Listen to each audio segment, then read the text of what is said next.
All right, what is up, folks? Welcome back to another episode of the Help Me Understand podcast. I'm your host, JK, and today on the Help Me Understand podcast, it's a Tuesday, so that means we are going to do something that is fitness and nutrition adjacent. And today's topic is going to talk about sustainability and some context before going into this episode. Some context with this particular one is thinking through the common phrase of, if it's not something that you can see yourself doing for the rest of your life, then you shouldn't do it. And my perspective that we are really, in some ways, starting to get people hella confused with that particular messaging when it comes to specifically fitness and nutrition. Before getting into that particular topic, first, let me, as always, take a moment to say thank you for choosing to press play on the Help Me Understand podcast. You certainly have no shortage of podcasts that you can listen to, so I certainly never take it for granted that you chose to press play on Help Me Understand. All right, so let's get into today's topic. So again, as I teased at the very beginning, the context here is thinking about this framing or the constant advice from this phrase, don't do anything that you can't sustain. And as I think about that, where I commonly see that coming up is in talking about doing things like very extreme dieting, bringing calories really low, particularly picking certain styles of eating, things like carnivore, keto, intermittent fasting. Those are things kind of in the nutrition lane. And then as I think about it from the standpoint of training, things like doing a huge uptick in cardio, doing really extreme workouts, different things like that. Now, for today's podcast, as much as I'd like to try and balance it between talking about both fitness and nutrition, more likely than not, this will skew a little bit more towards the nutrition lane than it does the fitness lane. And also, as per the usual, a lot of this is there's a lot of correlation there. A lot of these things will overlap. So the thing that I want to throw out here just to begin with is that not everything within fitness and nutrition is supposed to be sustainable. So keep that in mind, that not everything is supposed to be sustainable. And the goal with this particular episode is going to hopefully be to help you understand when unsustainable might actually be appropriate, and also understanding when unsustainable is potentially going to be a red flag. So first, let me share with you my thoughts on why I believe that this advice might feel somewhat confusing. So again, kind of referencing back where, from my perspective, the phrase will come from, and this idea of only do what's sustainable, I believe that it typically does come from pure and good intentions. More likely than not, you are either talking to a coach like myself, you are potentially, more often than not, like consuming some sort of content, whether it be on Instagram, TikTok, Facebook, or longer form content like a podcast or a YouTube video. And I can speak from the coach's perspective that many times that particular advice, and I've definitely been someone who has given and will continue to give this advice of doing things that are sustainable, it comes from a place of having very pure and good intentions of not having a client burn out and then end up on the hamster wheel and yo-yoing back and forth between different protocols and never really finding where what I call the messy middle is, where they can live the majority of their life. And we will be talking about maintenance phase here too. So where I think that the confusion comes in is that when we are throwing out a phrase like, well, if you shouldn't do anything that you can't sustain, is that we're not really giving a whole lot of context. So like many things, if you are if you're looking at a post on social media and someone is talking about, hey, you really shouldn't do something that you can't sustain. So for example, cutting your calories down to 1,500 calories, you shouldn't do that because it's not sustainable. You shouldn't add 2 more days of cardio to get in more activity because you can't see yourself doing that for the rest of your life. And I can for sure, I don't know if I've ever said it on this podcast. I do know for sure that I've said this in conversations with clients before too. And what I've what I've come to learn is that it's really important for me to also provide context with why I do or don't recommend doing something unsustainable during particular periods of time, during particular phases. So what I want to make sure that I clarify is that not all of the phases that you're going to be in are intended to be long term. Specifically, if we were talking about from a fitness standpoint, being in a calorie deficit is not something that's meant to be long term. Being in a specific intentional calorie surplus is not intended to be something that's long term. That's why, if you reference back to last week, I believe last week's fitness and nutrition adjacent episode where I talked about maintenance phases, that's why I stress the strong belief that a maintenance phase should be the majority of your year. So that's really the only phase that's intended to be long term. So let's go back to really just clarify the difference between the three phases, and then let's start to talk about sustainability, where it actually matters, and where unsustainability may kind of come into play here. So we've got three main phases. We have a fat loss phase that's going to be short term. It's something that's very structured and it's purposeful, intentional restriction, a caloric deficit. So you are purposely restricting your calories so that you are not taking in as many calories as you are putting out or as many calories as you burn. So that is during a fat loss phase. During your maintenance phase, which again should be the majority of where you are spending your life, like not just your year, but if we're going to try and periodize things and break them down into chunks, then the majority of your year should be spent in maintenance, where you are overall in an energy balance. And something that I will also mention here is that maintenance is a range. It's not an exact number. It will fluctuate, and it should fluctuate quite a bit. And again, I went more into detail with this in the last episode, really specifically talking about maintenance phases. Maintenance is it is a range where you are staying within some particular guardrails that you have set in place from a habits perspective.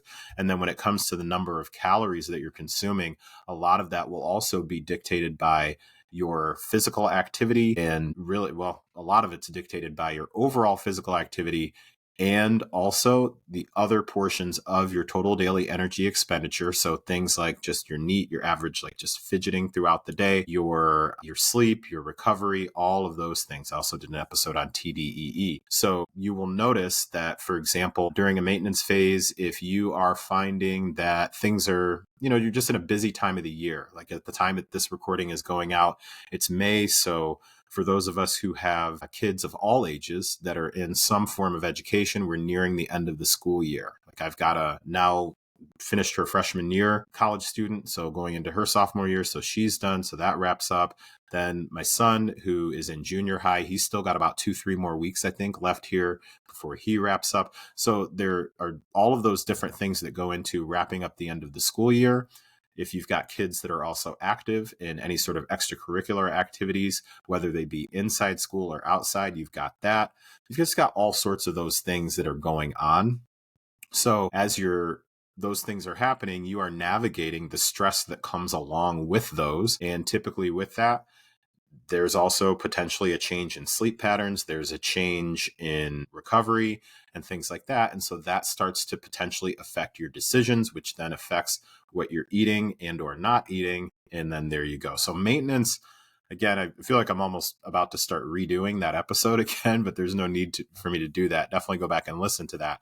That's why maintenance is so important, because it's long-term, it's foundational. And that is the part that is supposed to be sustainable, because it's something that also flexes and adjusts and pivots through a lot of different points in your life.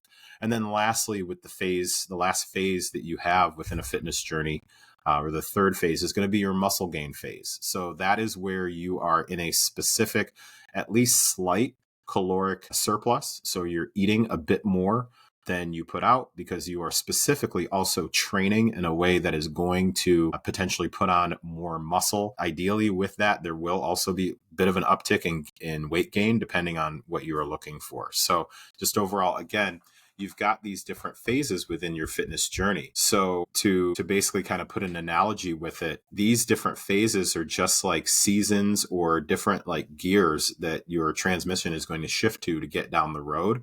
Each one of those particular things has its own role, but you're not meant to stay there for forever. As you think about, I just drove few hundred miles, again, moving my daughter back from school down south, and we live in the Midwest. So driving down there and then driving back and any of the travel in between, I think about, if I were to put a car in first gear and try and keep it in first gear the entire time, that would probably not turn out too well. But I also can't put it in the third gear and expect to stay that way the entire time too. And that is the reality, again, of your phases within a fitness journey.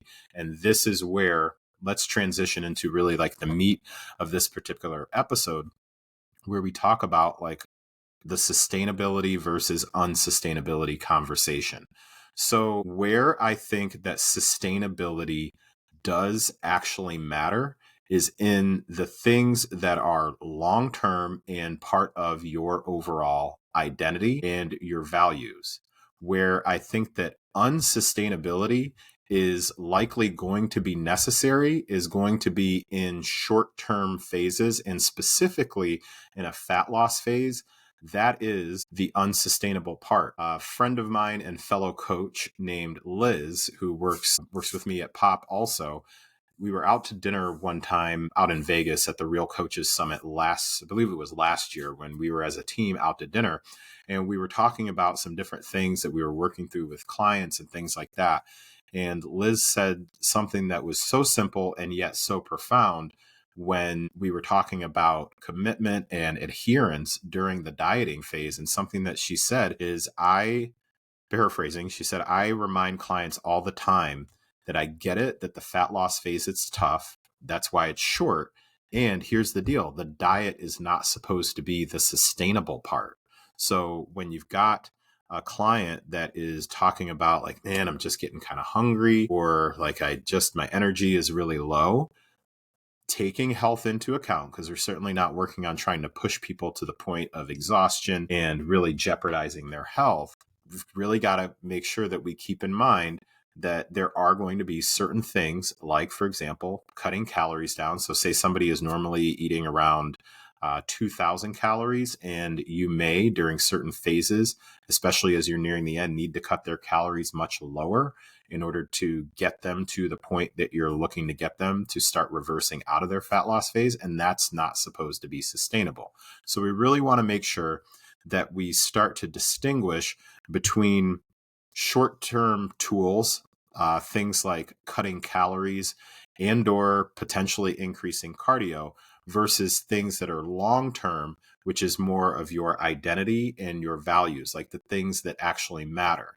So if you are looking at it like, okay, I'm using these short-term tools, for example, like a caloric deficit, but it doesn't match what I actually value. So I actually value, pizza Fridays with my family. I value ice cream on Sunday afternoons with the kids. And you temporarily, short term, you are removing those things because it was taking up a large portion of calories that you just don't have. That is a short term thing. Now, where I, as a coach, would say something like, hey, this isn't sustainable. Yeah, I'm telling you the truth. This is not sustainable, and it's not supposed to be. So there very well may be a point where that's something that you will need to sacrifice for 3, 4, 5, 6, 7, or maybe 8 weeks, depends on your phase. You may have to sacrifice certain things like that in order to get to the intended goal. I lost my train of thought there for a second. The intended goal that you're saying that you have.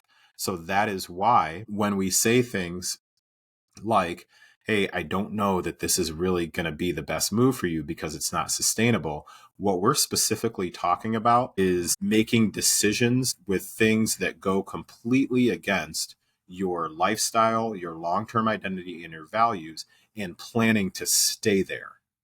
That's the difference. So what we're talking about, or what I'm talking about when I'm saying to someone like, hey, or actually a couple examples. One is when I'm talking to somebody about, hey, I don't think that this is the best move, because if you can't picture yourself doing this forever, it's probably not something that you should do. it's something that the person is thinking, okay, for the rest of my life, I'm going to eat 1,500 calories. And again, talking to an individual who ideally hovers around like 2,000 for the most part.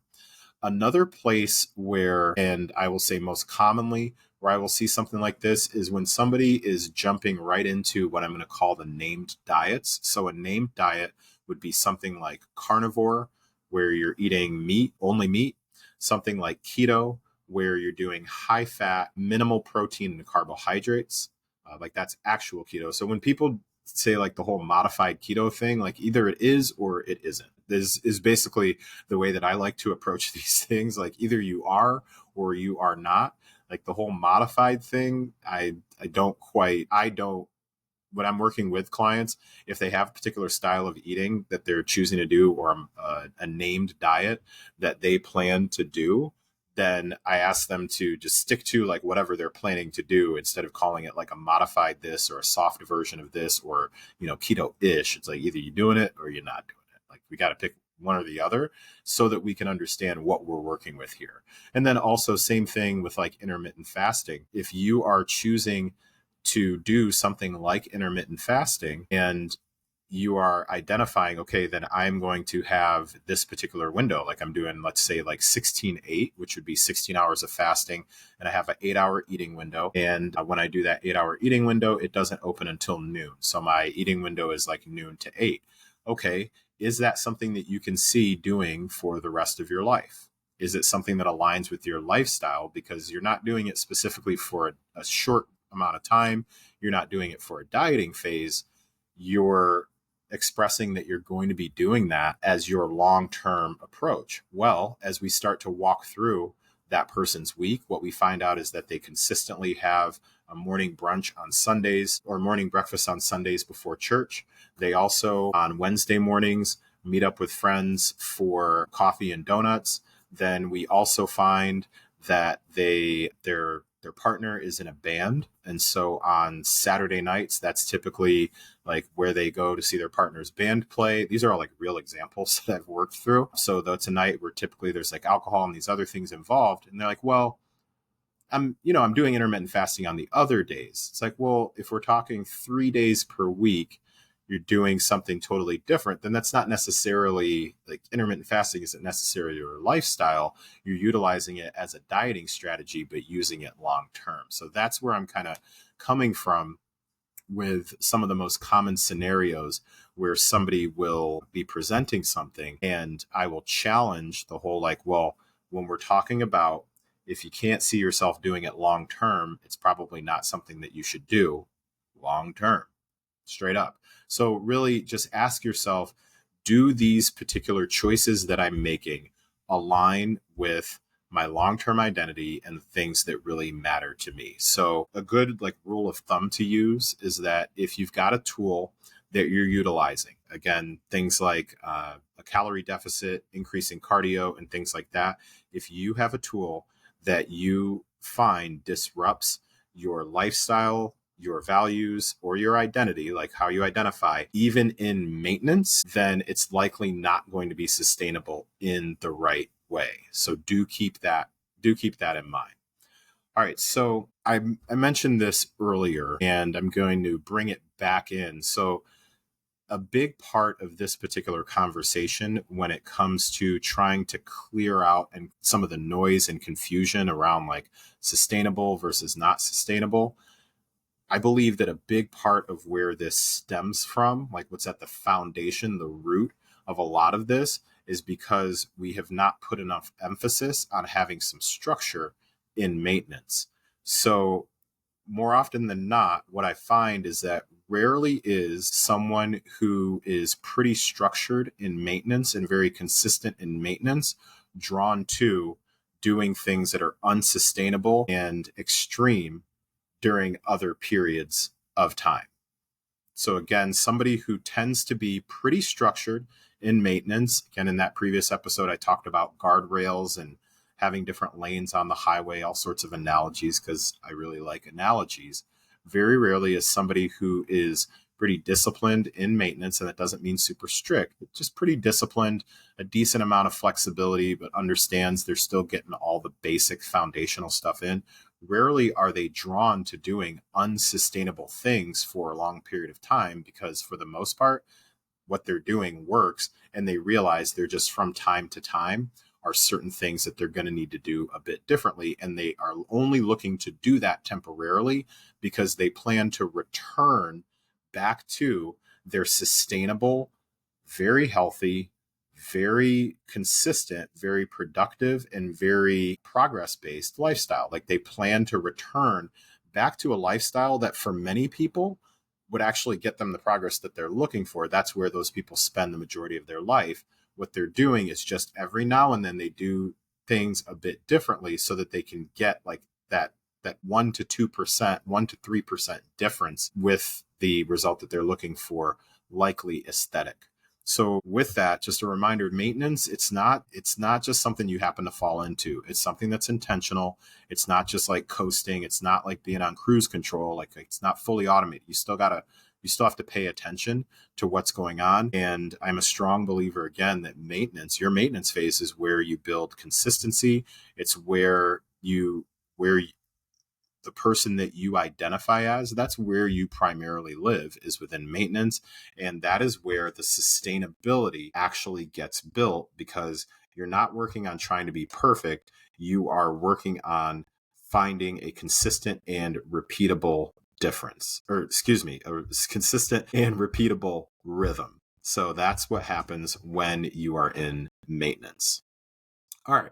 So one of the things that I wanted to make sure that I did here was leave you with 2 to 3 specific action steps that you can take from this, and hopefully either continue down the route that you're going, stop doing something, or maybe start doing something a little bit different. Outside of the fitness industry, I also work in the retail management space, and something that we use, and I don't think this is unique to us at all. I've worked a few different places and talked to people in other businesses, and they also utilize this same format where it's like the start, stop, continue. So my hope is that with giving you some action steps, you'll be able to identify, based on these particular action steps, what do you need to start, if anything, what do you need to start doing in order to improve? What do you need to stop doing in order to stop sabotaging? Or what do you need to continue? Because you know what? Hey, out of these 3 action steps, I check the boxes on all those. So I'm going to keep going, because I'm not going to assume that everybody who listens to this is just absolutely broken. Like, that's not my vibe, as they say. All right. So the first thing that I want you to do is audit the current phase that you're in. So ask yourself, am I specifically in fat loss? Am I specifically in muscle gain? Or am I specifically in maintenance? If you are answering, well, I guess I'm in, stop, pause, and take some time to really assess like where you actually are. So maintenance isn't just something that you just fall into, because this is many times what I will hear from folks as we're working on intake is when I ask, okay, well, what phase are you in? Like, well, I guess I'm kind of, okay. So that says we haven't really identified where we are. So that's fantastic, because we can easily start to do that by first assessing, and let's track a few things for 3 weeks and let's kind of figure this out. So you got to be honest about what phase you're in. And then after you've identified the phase that you're in, or taken some time to track things to figure out what phase you're in, then you can be honest about, do my expectations that I have match the phase that I'm in? The second thing, check the alignment. So with checking the alignment, and this is something I've talked about previously in episodes with the 4A framework of assessment, awareness, action, and alignment. So check your alignment. Check, are the methods and the actions that you're using, are they aligned with your lifestyle outside of the phase that you're in, if you're in specifically like fat loss or potentially even muscle gain? So really where this comes into play is in fat loss. So ask yourself, the methods that you're using, are they aligned with your lifestyle outside of that particular phase? And could you see yourself also using similar habits if you were in maintenance? So it doesn't mean necessarily like the same calorie restriction. However, it's the style of eating that you have. Could you see yourself utilizing that during maintenance? So if you are utilizing something like keto specifically because, okay, you know what? I got to get some things in check. I need to drop some weight want to get in shape, whatever it might be. I heard great things about keto. Okay, fine. You're going to go into that. Is that in alignment with how you plan to operate during maintenance? Because if it's not, then what's your plan for maintenance? And this is how people end up on the hamster wheel. All right, last action that I've got for you is work on building your maintenance structure. So choose 2 to 3 habits that you will carry with you in some way, shape, or form, no matter what phase you're in. So pick 2 to 3 habits, typically something that deals with exercise. So a particular type, a style of exercise. Yeah, that would be the main thing, style of exercise, which for many people, I would generally say get in around 3 weightlifting resistance training sessions per week, 1 to 2 cardio sessions per week where your heart rate is increased. So having a habit like that under training, having a habit where it comes to your nutrition. So great place to start is focusing on getting in protein at each meal, and then also 4 to 6 servings, any combination of those over a day of fruits and vegetables. These are just general ones that I'm throwing out as very foundational basics. And then find something under the sleep category. One of my favorites is to first start by identifying a time frame. So within about a half hour, a time frame that you will be in bed that upcoming night. Notice that I'm not saying you'll be in bed every night by whatever, because again, going back to my example, if you're a parent, especially if you're a parent who's got kids that are in activities, if you're not a parent and you probably, if you're listening to this podcast, you probably have to work or do something that likely keeps you up at night from time to time. You've got responsibilities and different things like that. So it's not necessarily realistic or recommended that you're in bed by, 8 p.m. every single night. Like sometimes you got to stay up a bit later. Sometimes you got to get up a bit earlier. So just identifying, okay, today, for example, like today is Tuesday. By 10 a.m., I will identify the time that I'm going to be laying in the bed without electronics, without looking at a screen by, between 9 to 9:30. So identify some range. So that's an example of how you can start to build your maintenance structure if you don't already have one in place by picking one out of those 3 things. All right. So in closing, just want to recap here. So the big focus here with this particular episode, again, is really trying to unpack and hopefully clear up some confusion that I believe exists out there. And based on conversations that I've had with current and potential clients, it is something that I think can be easily confused because there's so many mixed messages out there around understanding sustainability versus unsustainability. Like temporary unsustainability is totally fine. What matters is what you're building for your long-term identity. That is going to be the piece.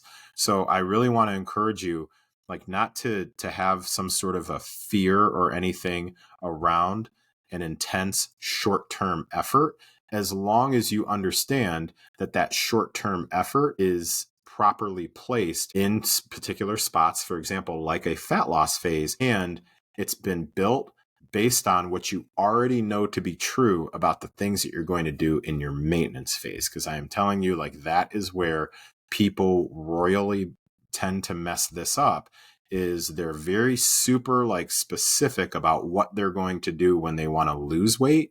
They are loosey-goosey as all get out. I don't know where that phrase just came from, but they're reckless. Like they're reckless when it comes to understanding, okay, how am I going to just live my life in maintenance though? Like that's the thing.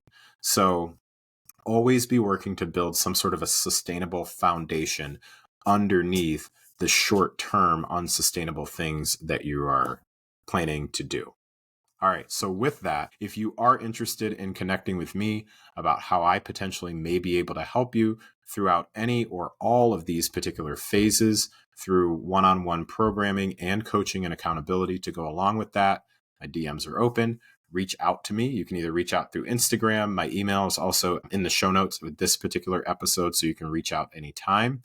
Also, to close things out, friendly reminder that the Help Me Understand podcast is sponsored by Feed Your Habits. If you go to feedyourhabits.com, check out t-shirts, which if you're watching on YouTube, we've got this is the FYH University design. So we've got this particular one in a t-shirt. And then this one also comes in, I believe, like a medium weight hoodie that's got the logo right on the chest. So lots of great stuff, lots of great apparel at feedyourhabits.com. You put in the promo code JKFYH in all caps at checkout. That will get you 10% off and also free United States shipping. So would love if you'd check out feedyourhabits.com, see what we've got to offer you there. All right. If you have listened this long, thank you so much. I truly, truly appreciate you. So thank you again for listening to another episode of the Help Me Understand podcast. Take care, and I'll talk to you next time.